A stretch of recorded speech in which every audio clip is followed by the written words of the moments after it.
A few years ago, a scientist performed an experiment where they took these people in the room and they tried to make it as realistic as possible. And they showed them this video of this train going down a train track, and it was headed towards several workers working on the train track.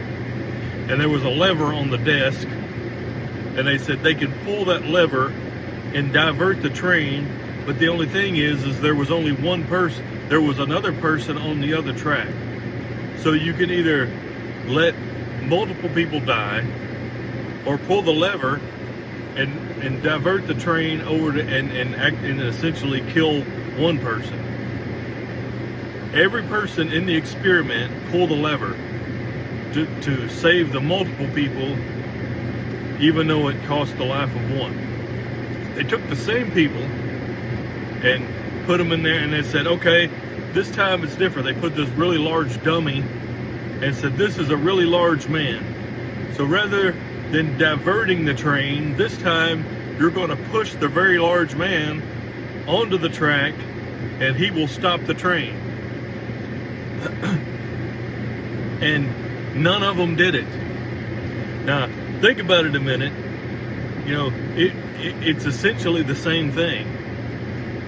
They pulled a lever to take one person's life to save multiple, but they wouldn't push the man. Well, the reason for it is whenever there was a mechanism between them and the action, it felt different to them.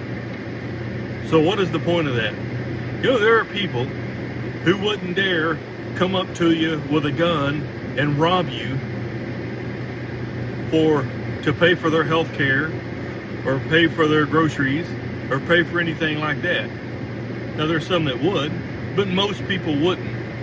However, the same people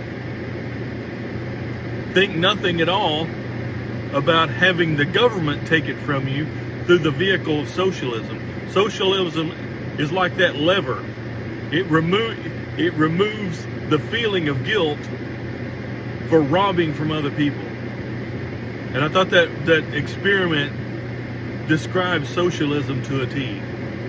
You know, people wouldn't rob you directly, but they don't care to rob you indirectly, because if you get quote unquote free stuff, which there is nothing free, other taxpayers have to pay for it. So when you're getting your free stuff, if the people that get taxed to an oblivion don't pay those taxes, the government with guns will come and take that person to jail. And if they